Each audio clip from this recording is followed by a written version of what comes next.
share.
Hello, everyone. Welcome to another episode of Chris McDaniel's America.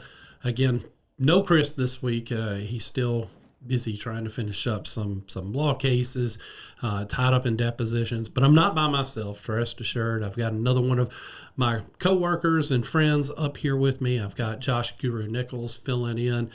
Josh, thank you so much for stepping in and being a part of the show today. Thanks for having me once again, Jack. You know, it's always interesting to come on one of these shows after an election's taken place. Tuesday was primary elections here in Mississippi. And as I predicted, every incumbent won. You know, they won their primary. There's no shocks. I didn't expect any shocks. I pretty much knew exactly how it was going to go. I mean, Guru, you weren't expecting any upsets in these races this year, were you?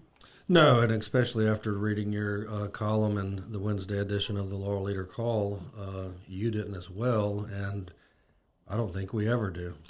And that's part of the problem. And that also is one of the reasons why there's some people that get turned off in elections. My understanding is turnout for these primaries was abysmal. I mean, just flat out abysmal. People didn't show up to vote. Some of them may not even realize there was an election going on. Some of them, if they did show up, they've never heard of the challenger, so they were leery.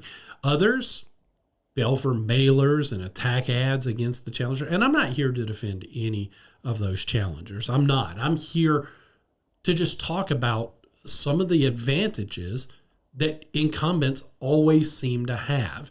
And it's frustrating, and it definitely becomes disheartening for people. You know, and again, if you look at the incumbents in the state of Mississippi that won, none of them are stellar conservatives. Not a single one. At best, they might be right-leaning Republicans, but they're not staunch conservatives. We've seen time and time again them not vote the way that the people think that they ought to vote. I mean, it's frustrating, and it leads to voter turnoff because they just don't think that they can enact change. But the incumbents always start off with an extreme advantage because, you know, their name is always in print. It's always on your local news. People know who is holding these offices because they get to hog cameras. They get to steal headlines and spotlights in papers. I mean, it's a true advantage for them in that name ID. And people are creatures of habit. So they just, you know, I've always shown up and voted for that Cindy Hyde-Smith, so I'm gonna do that again. They don't take the time, Guru, to actually research a candidate. And then you factor in ones who might desire change, And if they get that mailer and they don't have time to check the facts, they're destroying the challenger, they'll fall for it. We saw that happen with the host of the show, Chris McDaniel, where because he was outspent like 10-1, they were able to raise negatives.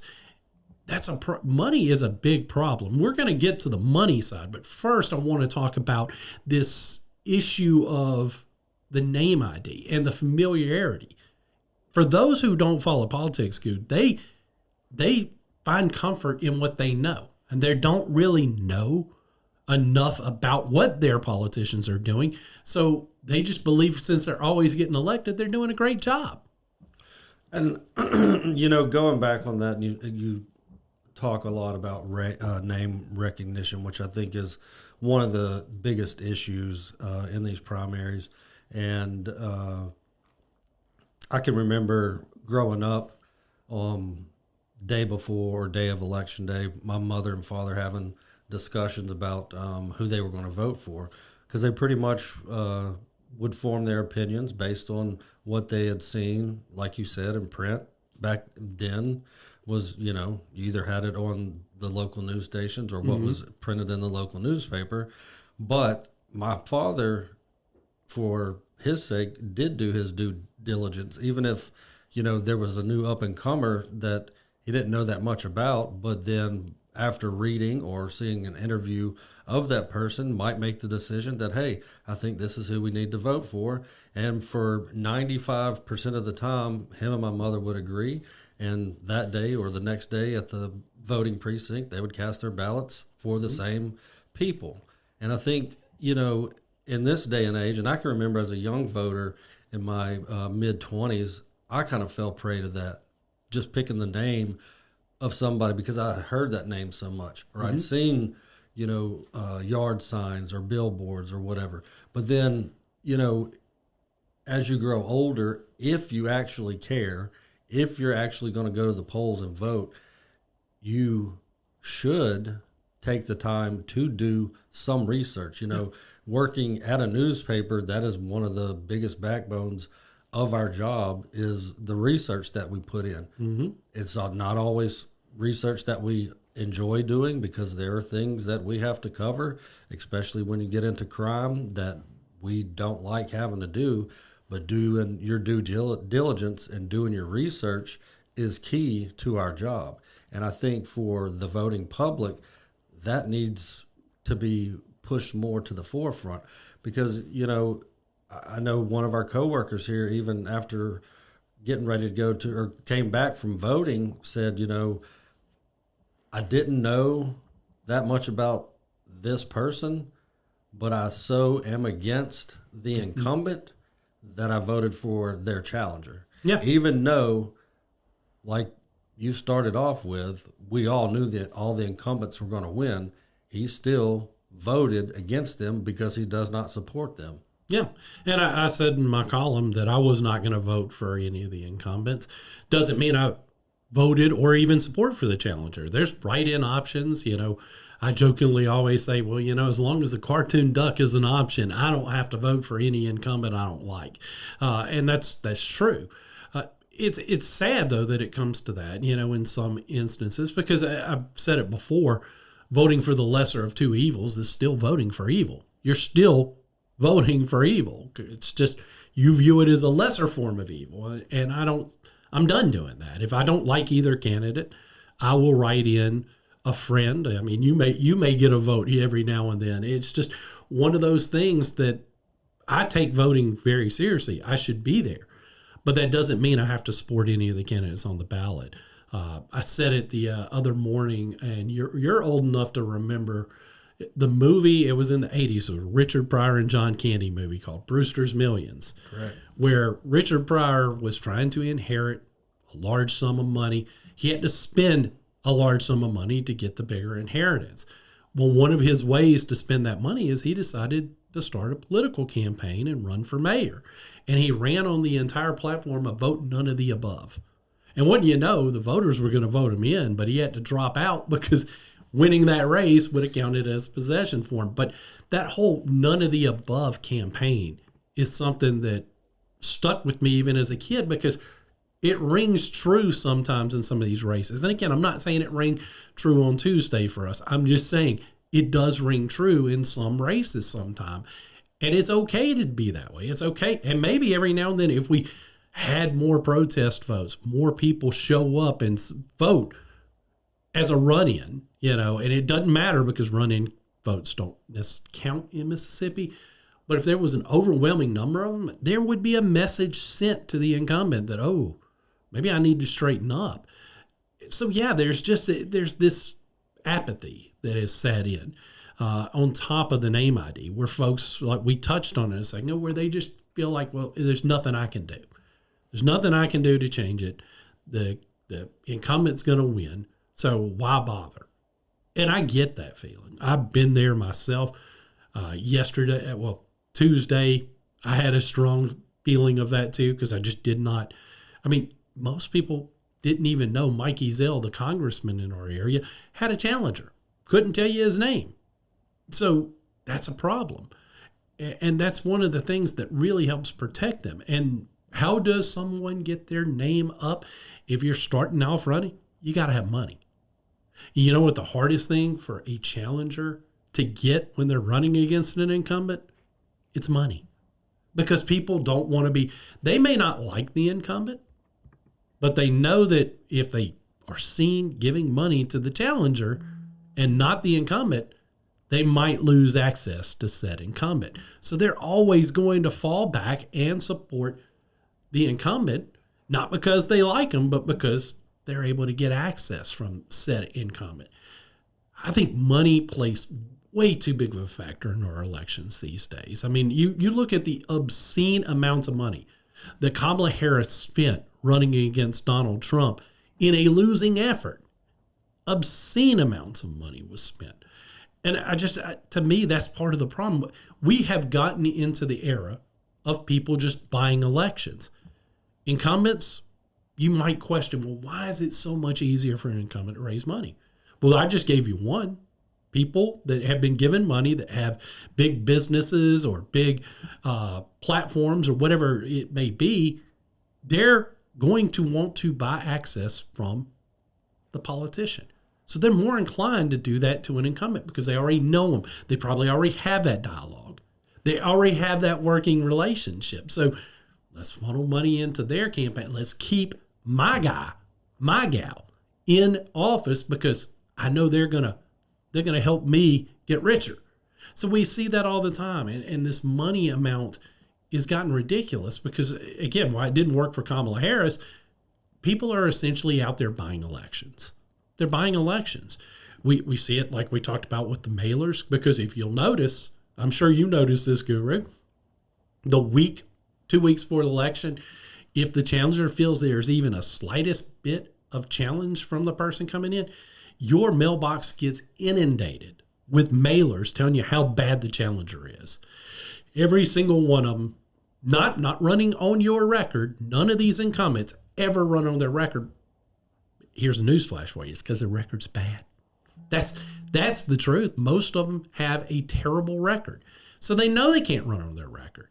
They know they can't handle folks deep diving in it. So they take this extra money that is handed to them and they just go and spend it, and they ensure that they've raised the negatives of the challenger to the point that, little old lady that loves to vote but doesn't have time to actually research if these mailers or these attack commercials are real, she's going to show up. She's going to go pull that lever for the incumbent. And that's sad, but it happens. It happens every election. Guru, people say all the time they hate negative campaigns. But then they go vote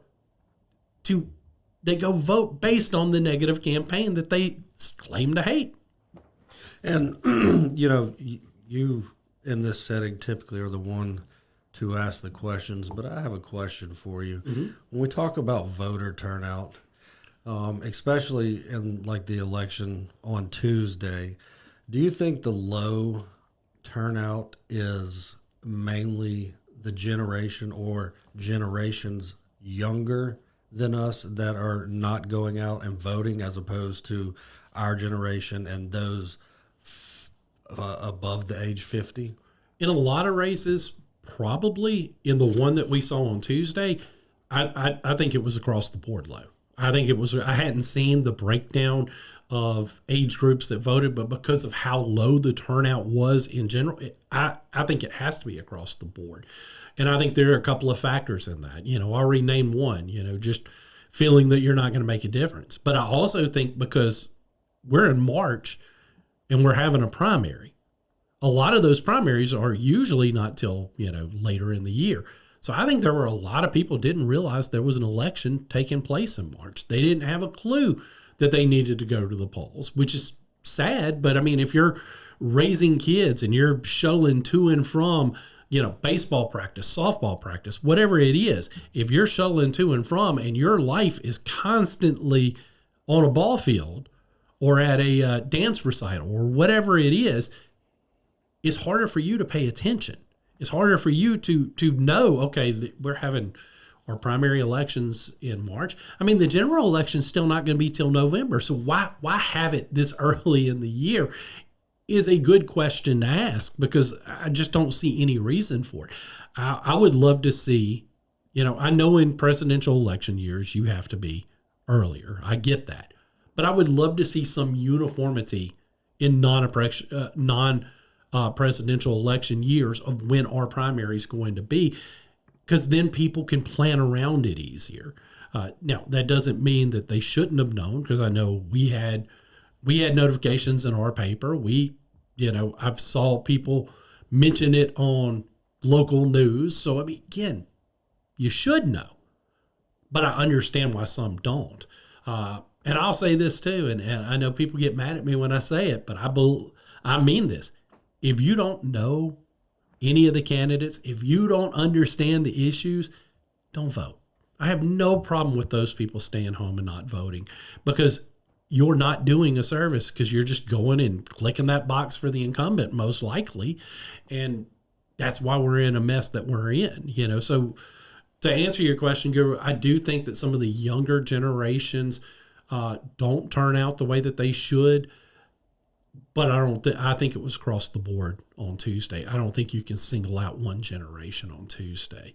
And again, I get it, because you look at all the money that goes into this. I mean, incumbents have a war chest before the challenger even announces.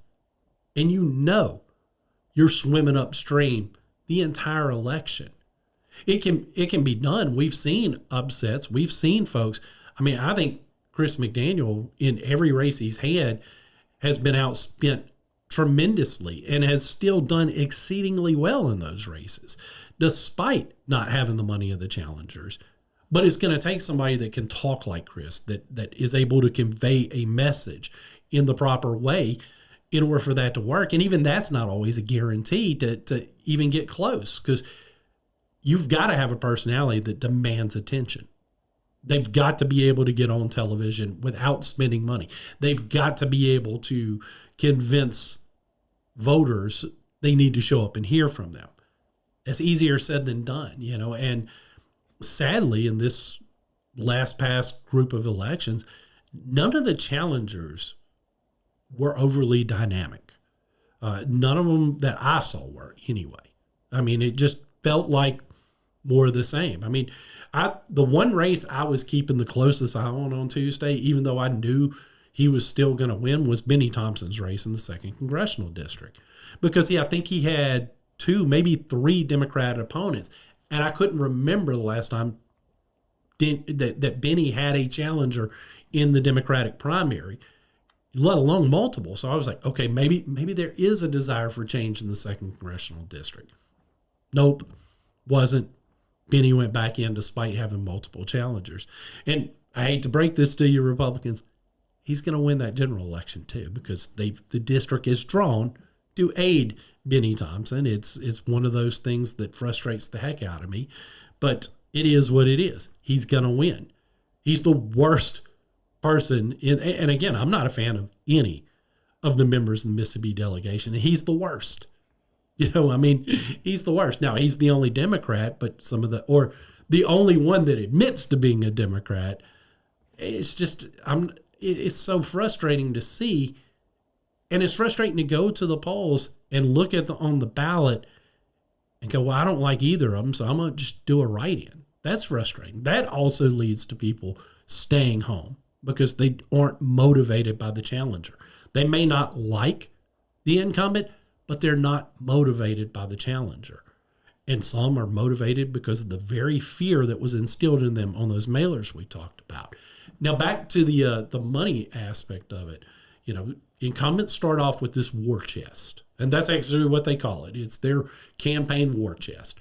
They already know they have a set amount of funds before they even have a challenger. Because here's what they're doing, during their time in office, whether it's a 4-year term, a 2-year term, or a 6-year term for a U.S. Senator, they're spending that time raising money. So they're getting way ahead of anybody that's going to be able to come in and challenge them. They're speaking before every Republican club in the state of Mississippi. They're speaking at, town hall meeting. Well, maybe not our, national delegate. I don't think any of them do town halls anymore, but they're speaking at, friendly meetings to where they can always meet with folks and be able to raise money. It's so much easier for them because, like I said, they're starting out already ahead. And then once the campaign gets going, hey, you remember how I voted for that bill you wanted? I need you to cut me a check. They're instantly able to raise more too because they have already made all those connections. So any challenger that jumps in is starting behind the 8 ball already. And that's definitely already a detriment. And I just, again, when you see these obscene amounts of money being dumped into these campaigns, it's just, it's kind of frightening because you understand that, you have corporations, you have billionaire people that are influencing the outcomes on every single one of these elections, So when, a challenger is trying to present themselves against an incumbent who's held office for multiple terms, I mean, what is their best option in, I guess, general fundraising? If they don't have somebody with deep pockets already backing them, then what is their best option at, going out and getting the money that they need to be able to compete against these other people with the war chest that are so deep that they are already starting, I don't know, in terms of money, I mean, millions of dollars behind who they're trying to challenge. What are their options? The best option is grassroots. You're going to have to go old school. You got to go knock on doors. You got to go wherever there's a meeting you can speak in front of. You've got to be, and that's tough. I mean, I've watched it on some of Chris's campaigns where you don't know where you're sleeping every night because you're going to be in a different town every night. It's the grind. It's difficult. It's tough, but that's your best path. And if you can start to get decent enough poll numbers, you might get some of these folks that initially won't give you money to give you money, but you're always going to be behind. Now, I've jokingly come up with a solution for these, and I'm only half kidding when I say this because, and you being a sports fan, you'll appreciate this, Guru. But the biggest thing that I think I would love to see happen in United States elections is a campaign salary cap. You can raise as much money as you want, but once you get to this figure, you can't spend another dime on that race. That you're locked out. If you spend all your money week 1 or 2 of the election, and when it gets closer to the election, you're done. It is what it is. That could kind of take away the donor class's overwhelming influence. It'll never happen the same way I don't believe term limits is ever going to happen, because the people we need to pass a law to put something like that in place are the very people that are benefiting from this. So I don't see it happening, but I think a campaign salary cap, that keeps everybody on the same playing field. So it doesn't matter that you've raised $4 billion, and your opponent's only raised $10,000. If the budget, if there's a salary cap at this number, neither one of you can pass it. Now, yeah, it could be an advantage if your incumbent never raises the money to get to the max cap, but that is what it is scenario. But I do think that if you came up with some type of solution, we could take away the doning class having that much power, because they're the ones that hold all the power in every single one of these elections. And that's where the biggest problem, and that's where a lot of the voter apathy that we've been talking about comes in, because you and I are just everyday people. We're not going to make an influence. Our vote won't matter because it's already been bought and paid for. That's a sad thought, but there's some truth in that thought, Goo. Yeah, I agree absolutely, because, especially, and it's something that we've hit on more than one time, but when you have a name that's been out there that Joe Q voter has seen for maybe even decades at some points with, not having term limits, and, then John Smith is his opponent, but like you said, John Smith doesn't have the budget to, get his name out there other than what is printed in a paper or published online, or one or two spots on a news broadcast here and there. I mean, it does make, in my opinion, just average Joes like us, less inclined to go out and vote, because A, we don't like the incumbent, so they're not going to get our vote. Yeah. B, there's not enough intel on the challenger. Yeah. So I don't know enough about them if they are like you said before, it might just be the lesser of two evils. And then so it gives me option C that you talk about, and that's just to go take my time out of my day to go write your name in, or write another coworker's name in. Or, as I've done many times in the past, write in the name of whoever the LSU head football coach is. There you go. But at the same time, if there's 3 separate races and all 3 of them are set up the same, why is the average citizen going to go and take time out of their day to cast a ballot?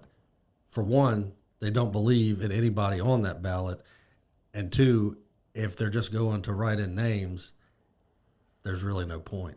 Yeah, I mean, it's a frustrating dilemma that we face, and I don't have all the answers.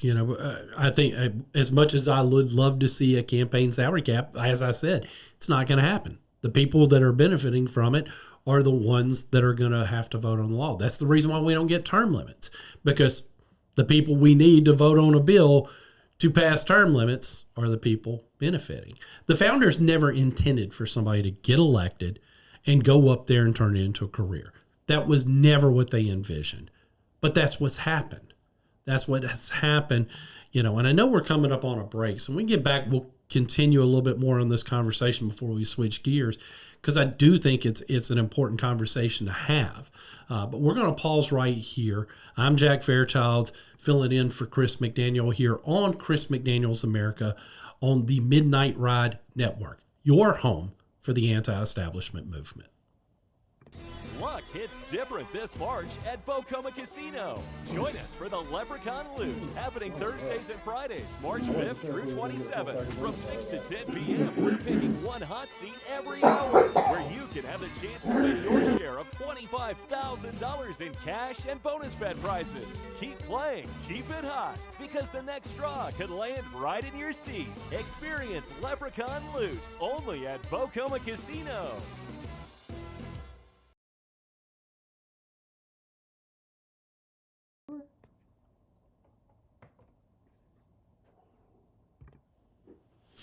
Hello, everyone. Welcome back here to Chris McDaniel's America. If you're just tuning in, yes, I'm Jack Fairchild. Chris, unfortunately, is out again this week.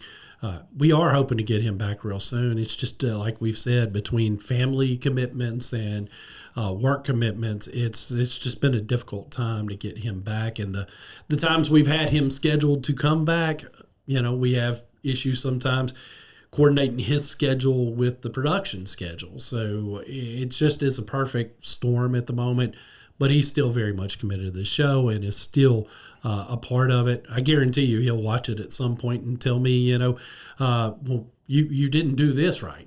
So I'm sure that'll come. But one person he won't criticize is my guest, and filling in for me, I guess, is Josh Guru Nichols sitting on the other side. And we've been having a discussion about elections, especially because the primaries for our midterm elections in Mississippi were this past Tuesday. Very, very low turnout on Tuesday, almost historically low. It was one of those bad turnouts, but most people knew how this was going to go. We knew the incumbents were all going to win. That plays a part in it. The money that the incumbents have, that plays a part in it. One of the things, Guru talked about, one of the questions you asked me was, what can a challenger do to combat that? Well, there is one other option besides, like I said, going grassroots. Running races you're not going to win, to elevate your exposure. And that happens. Sometimes somebody will run because they want to get their name ID out there. They know they're not going to beat the incumbent that go around. But if I can just get in there and people can see me and hear my message, that could be a bonus for us. And there's nothing wrong with that. And sometimes, who knows, you might be the one to upset the cart and be able to just go ahead and win the race. But yes, that's another thing they can do, is jump in a race knowing you're not going to win it and help better your name ID. It sounds crazy. I mean, you and I are both hyper competitive. We both played sports. Can't stand to lose at anything. In a couple of weeks, next week, we'll have our office NCAA March Madness tournament bowl, and you can assure we'll be taking that seriously and be bragging on whoever beats the other one. It's just part of it. But that's one of the things that I think as as a challenger, you almost have to have the mindset that this isn't going to go your way, because the deck's stacked against you.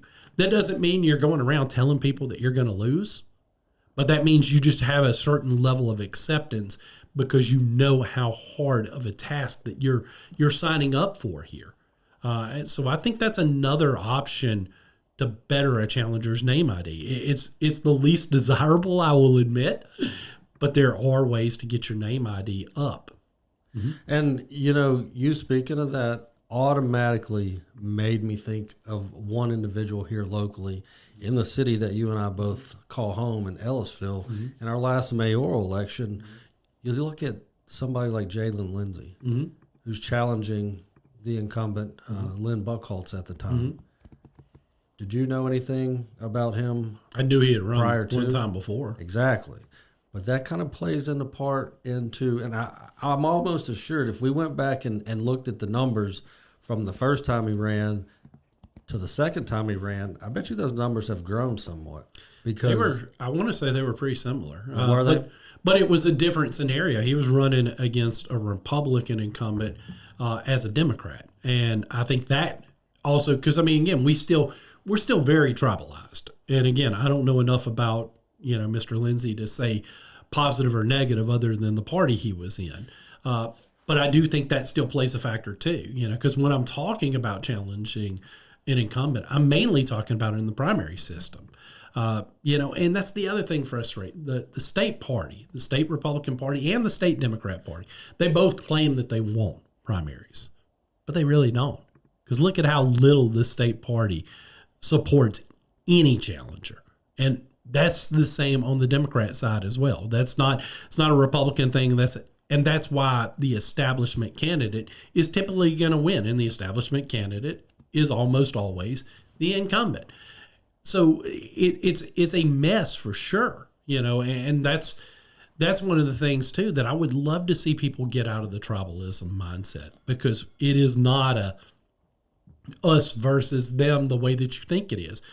Those people don't go to Washington, don't go to Jackson wearing red shirts and blue shirts. They really don't hate each other. There's plenty of footage of them being very, very cordial with one another. You see it time and time again. It is 100% a smoke and mirror show. And a lot of times, they probably know how each other's going to vote before, and they know, okay, this person's going to flip on your side on this one. And it's gotten to the point, again, if you really believe in pushing certain agendas that you don't take the SAVE Act. This thing makes the perfect sense. It's voter ID on a national level. There's nothing racist or offensive about voter ID because you have an ID on you to drive a car. If you go to purchase alcohol, you're going to have to show an ID. If a lot of places, if you're purchasing with a credit card, they want to see your ID to match it with said credit card. So there's nothing racist about any of those type of situations. But all of a sudden, it's racist when you ask for it to vote. It's racist for me to prove I am the person on that ballot. I mean, on that voter registration. It boggles the mind, but it also lets you know that there is, in fact, voter fraud happening.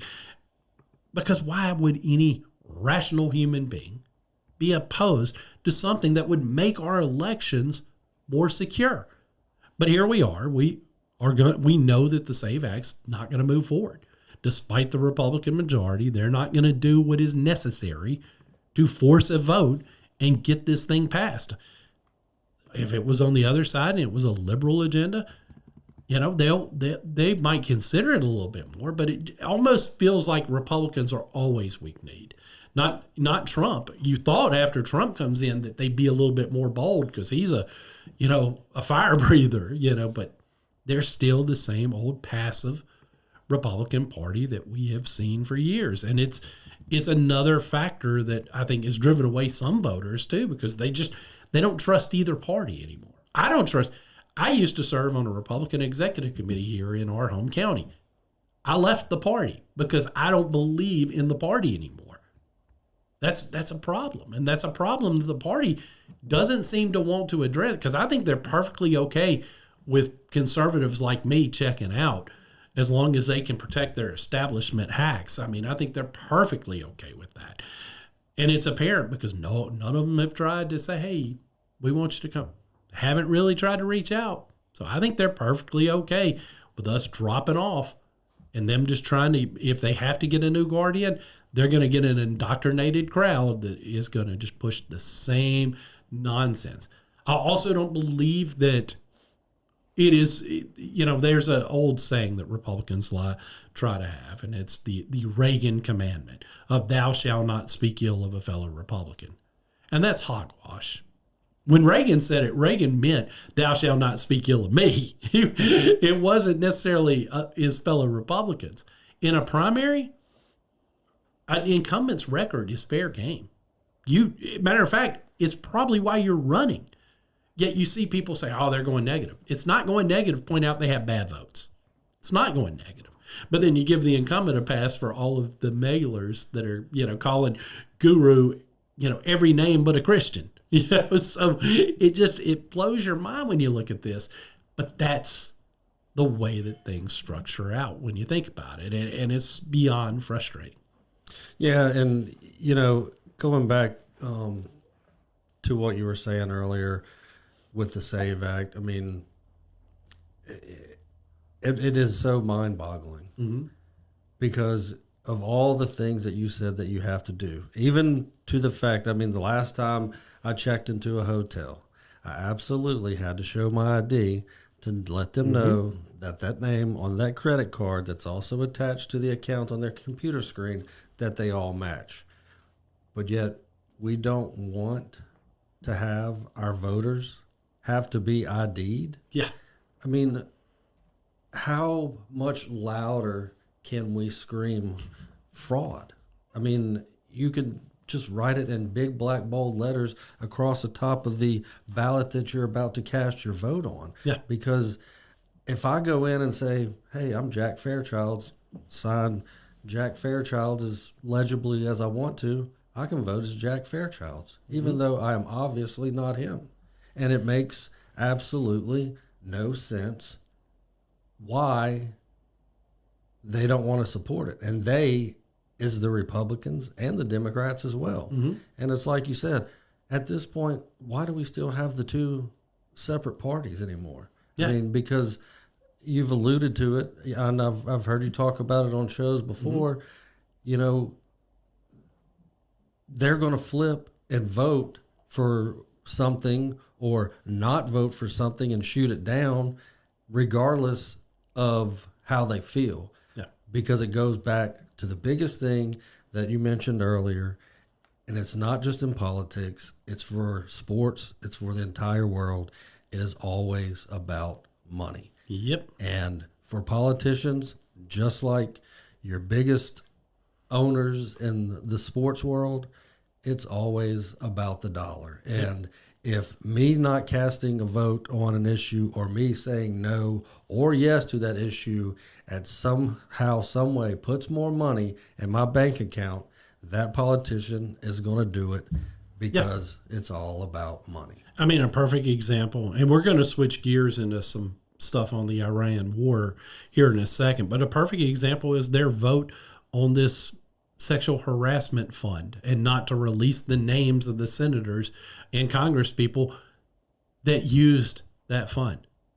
They used our tax dollars to defend themselves or to settle out of court sexual harassment claims. And yet they can't vote to, none of the Mississippi delegation, none of them voted to release the names of the people in Congress that have utilized this fund. That's offensive. They're covering for either themselves or for their colleagues. That's offensive. They've tried to use the excuse, oh, well, we didn't want the victims named out. Real easy solution is you make sure that that's redacted. If it wasn't already in the bill, you make an amendment to the bill and you put that in there. But to just vote it down, it's absurd. It's obscene that they would, rather protect. And again, I'm not saying that every sexual harassment claim is valid. I know for a fact they're not all valid. Some people make claims just to get paydays. But there are also some valid claims in there, I guarantee you. And we, since it is our tax dollars, have a right to know. They all voted against it across party lines, because we're talking about, both senators, Hyde Smith and Wicker, and all four congressmen, including Benny Thompson, the Democrat, they all voted like-minded. And it's just insane that that's what happened. And I'm still angry about that because I think we have a right to know. It's our money. They refuse to tell us. Before I switch gears, Guru, I'm sure you got something you want to say about that bill being killed. Well, I mean, to me, just Joe Q Public, looking at it from an outside view, it only tells you one thing. Somebody's trying to hide something. Yeah. And like you said, all sexual harassment claims are just that, they're a claim. It hasn't been proven yay or nay.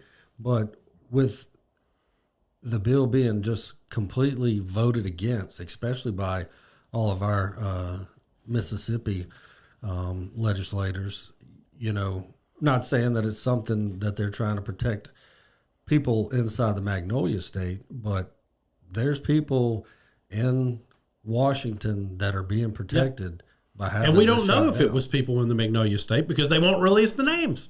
Fair enough. Yeah.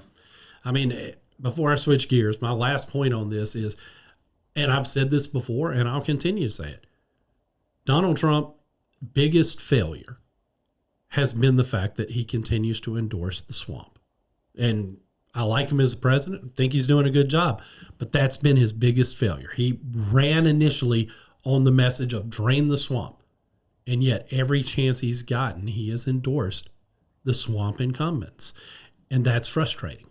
And I was hoping in a second term we'd get away from that. So far we haven't. He's still got time to change it, but it still frustrates me for sure.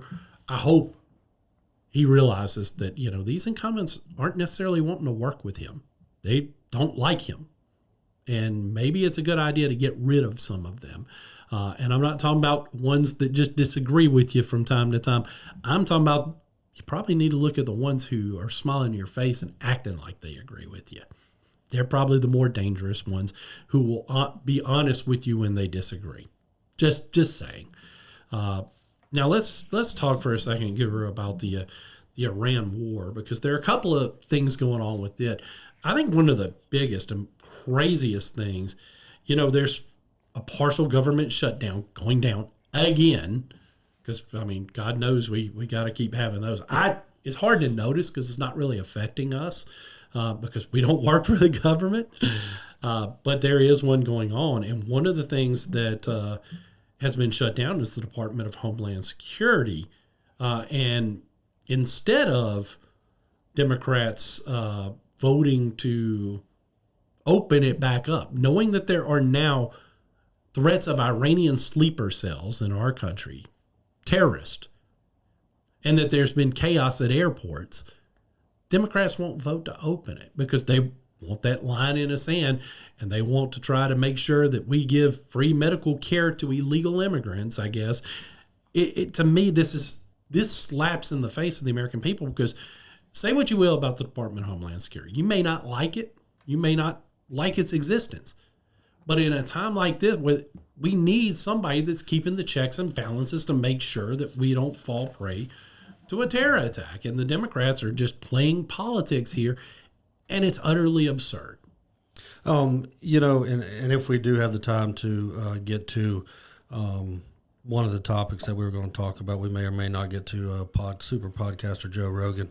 But I was listening to a show of his recently, and it ties in because, you go back to the Biden administration and with our open borders, and it was all the talk and all the focus was on the illegal immigrants coming from our southern border. But who else would have had the opportunity to come in at that time, even if they use the southern border? Yeah. Iranians? Is that not possible? It's very possible. We've seen it happen. So, that border was open for a long enough period of time to have thousands of Iranians in here who could be in the mountains in Montana, hiding out in Idaho, maybe upstate New York. Yep. Those threats are real because those sleeper cells exist, and that exists because of a prior administration that decided that we were welcoming everybody in with open arms. And where does it have its at today? And then you throw on top of that the Dems don't want to let the Department of Homeland Security do their job and possibly flush out some of these potential threats. It goes back to, it's just, it boggles the mind. I mean, and this is something, it's just, not only is it asinine, it's just, Joe Q. Public doesn't really know that much about it because it's not something that's being pushed out there. Yeah. Because the Democrats and the libs, they don't want it pushed out there, Jack. Yeah, and the Dems still control the mainstream media for the most part. Another thing, and again, support our troops, but I mean, when you look at the Pentagon estimating that the first 6 days of the Iranian war cost $11.3 billion. Not million, which still be high. We're talking $1 billion here. We're already running an extreme deficit. This is a conflict that needs to end and end quickly, because I don't see how we can afford that. We're struggling as a nation. We have to at some point take our debt seriously, and policing the world should be at the lowest of our priorities. Don't get me wrong. I think Iran was a true threat. I don't have a problem going in and taking out that poor leadership.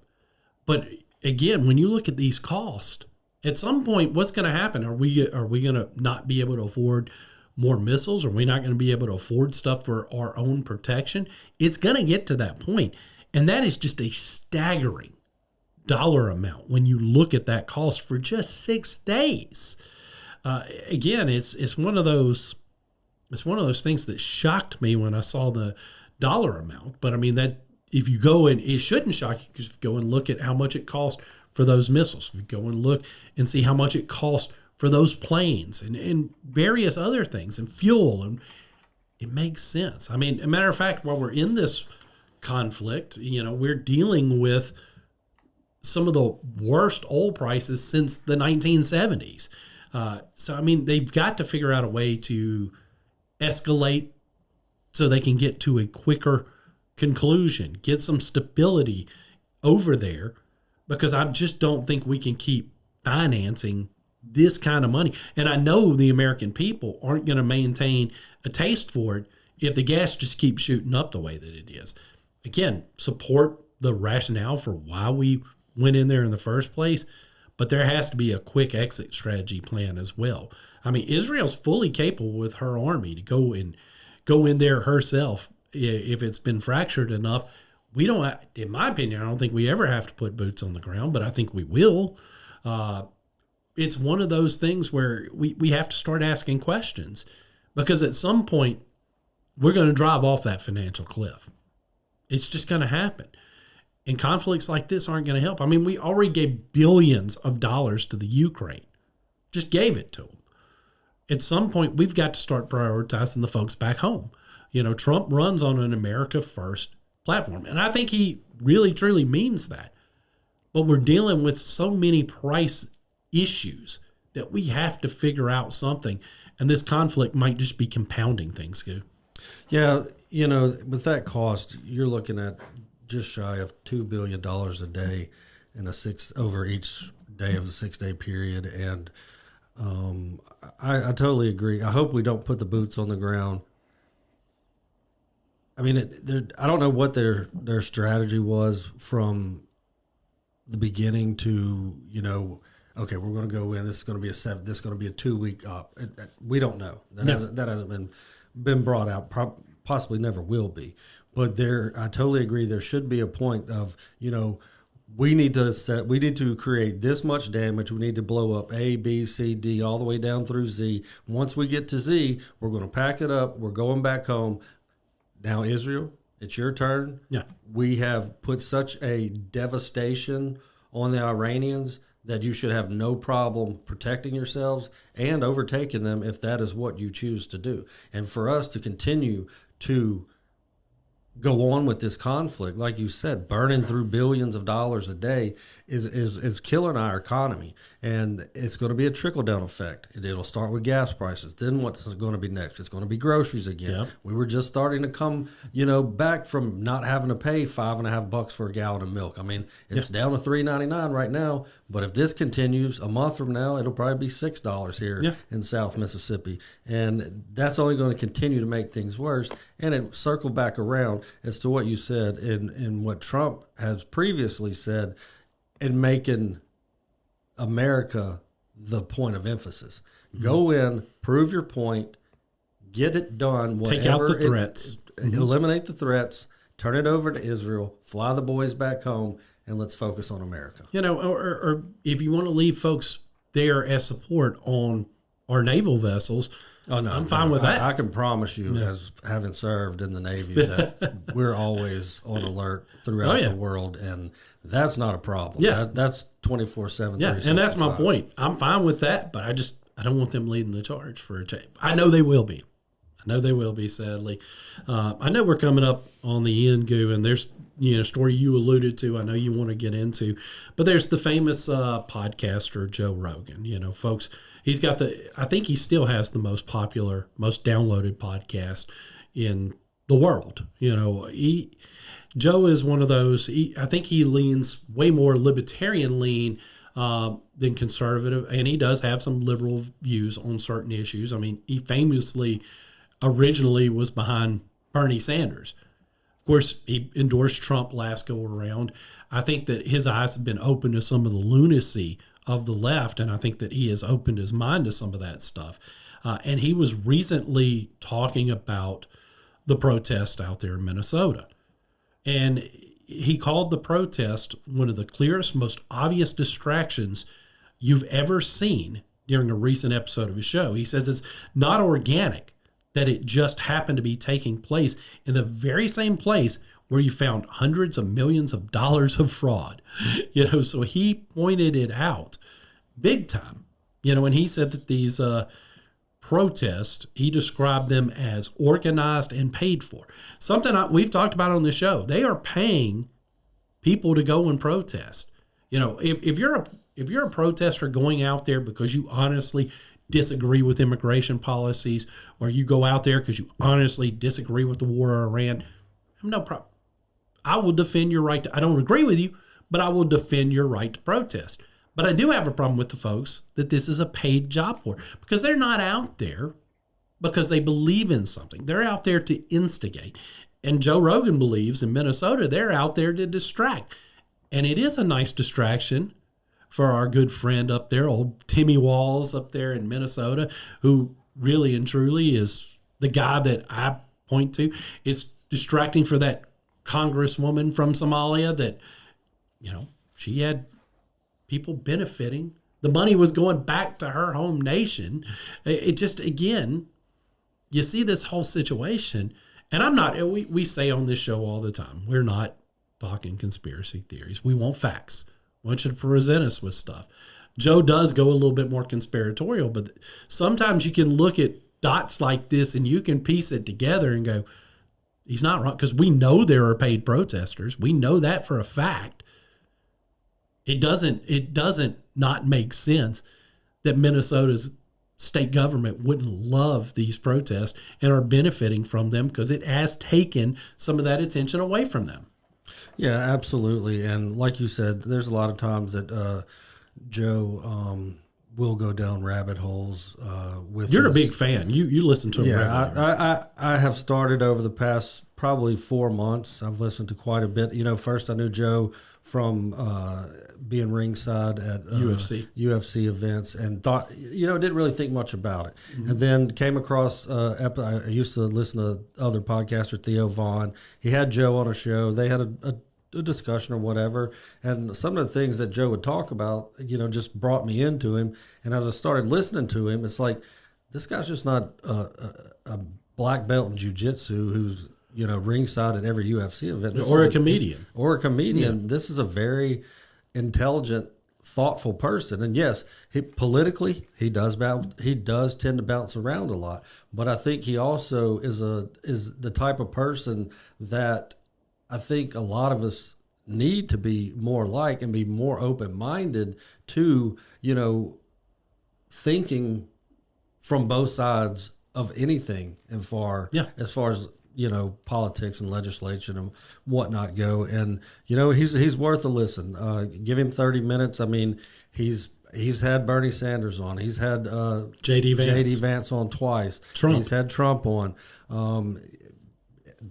Famously, he had Trump on when Kamala Harris wouldn't come on. Correct. And, I mean, you name it. I mean, he's had the biggest of the big on there. And, it's just to hear because I take him as somebody, yes, he's a multi-millionaire. He could disappear from public existence today and live his life to the fullest anywhere in the world. Yeah.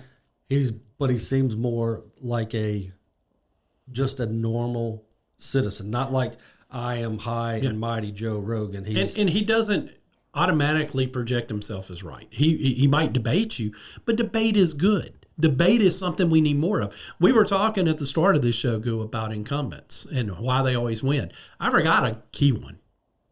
Another reason they always win is they always refuse to debate their opponents. Because why debate? Why bring up where your opponent might be able to point out your voting record? They might be able to make you answer why you voted, to hide the names of fellow members of Congress who voted, who have gone into the sexual harassment fund. They don't want to face a debate. Somebody like Joe Rogan is not scared of having a debate. I mean, he will have, and sometimes through that debate, you might get him to come on your side, or you might convince him, if he was with you to begin with, you might convince him that he's not really on your side. I think that's what happened with Bernie Sanders. I think having Bernie Sanders on a couple of more times, he realized maybe I'm not quite there with this lunatic as I thought I was. I know it worked with him for Trump, because he was really not a Trump fan, and then turned around and endorsed Trump in the last election. So, I mean, I think debate opens those doors. That's one of the things I've said a long time ago, is I think I can sit down and have that conversation with you. And if you think rationally, I can convince you of my side, because I'm coming at stuff from logic and reason. A lot of the problems with basic liberalism is it's all pure emotion. Logic and reason are thrown out. The emotional response makes sense. And we've all done it. We've all made mistakes acting with emotion, which, if that's all your platforms based in his emotion, it's probably a mistake. Absolutely. And like you said, that's why incumbents don't like to debate, because if I give you the opportunity to bring up my past voting record, what's that going to do for me? Yeah, it's going to make you look bad if it's not good. It's going to make me look good. And by doing so, that's why the ones that Jack spoke about when we opened the show moved on in the election, because nobody's standing up to debate them, or they're just unwilling to debate with you. Look, the biggest thing, people, and I'll leave you with this because we're wrapping up, is I understand apathy. I understand giving up. I've been there myself, but I always snap out of it because, again, it's too important. We have to fight. Yes, right now we're in a moment where the uphill charge is very, very hard, but there's a reason we still go vote. Even if it's to write in a cartoon duck, we still go vote because we have to make sure our people know that we are unhappy. We have to send the message. At some point, maybe we can get that win that we just haven't been able to get. At some point, because again, even that team that always lost, the day they finally won, it was something special. The Chicago Cubs did win the World Series in 2016. So again, we've seen things that we were told could never happen. So don't give up hope. Fight. Again, if more of you would show up to the polls and fight, more of you that were disillusioned, turned off by this, if you did show up and you did fight, you'd be shocked at the outcomes we could achieve. Guru, thank you so much for sitting in, today. Again, it's easier to do this type of show when I have somebody I can bounce off of, especially this time of year with all the pollen in the air. I mean, I know it was affecting you some during the show, so thank you for being a part of the show today. Absolutely, Jack. Thanks for having me back. Guys, this has been Chris McDaniel's America. I'm Jack Fairchilds. Thank you guys so much for watching right here on the Midnight Ride Network, your home for the anti-establishment movement. Looks like you've been sleeping well. Megan, he's back. The My Pillow guy. And you're looking good. Still feeling good. Well, just when you thought it couldn't get any better, we've got the best pillow ever, My Pillow 2.0. Wow, it's so soft and smooth. It's cool to the touch. How did you do that? Well, we took My Pillow's patented fill and combined it with this new technology that we didn't have back then when I invented My Pillow, to bring you the best pillow in history, My Pillow 2.0. Just like all of you, I never imagined that My Pillow could get any better. That's why I haven't changed it in nearly 20 years. Then I heard about a revolutionary new technology, and I knew I had to bring it to you all. My Pillow 2.0 is truly the next generation of My Pillow. The My Pillow 2.0 is cooler and softer than the last My Pillow. It is so comfortable to sleep on at night. I look forward to going to bed, and I wake up well rested in the morning. Sleep is all about temperature and height. My Pillow 2.0's patented adjustable fill is going to give you the exact individual support you need from your head to your bed. And now here's where it gets even better. We've all experienced those temperature-related sleep interruptions where you get too hot, you toss and turn, you flip your pillow over to the cool side. Well, all that's gone with my brand new My Pillow 2.0 cooling fabric that's made with temperature-regulating thread. The best sleep just got even better. Whether you have a MyPillow or not, you need to get the brand new MyPillow 2.0. Call or go to MyPillow.com now. Use your promo code, and for a limited time when you buy one, you'll get a second one absolutely free. You're sleeping even better. And cooler, too. And you're looking good. Feeling good. I knew you would. Visit My Pillow.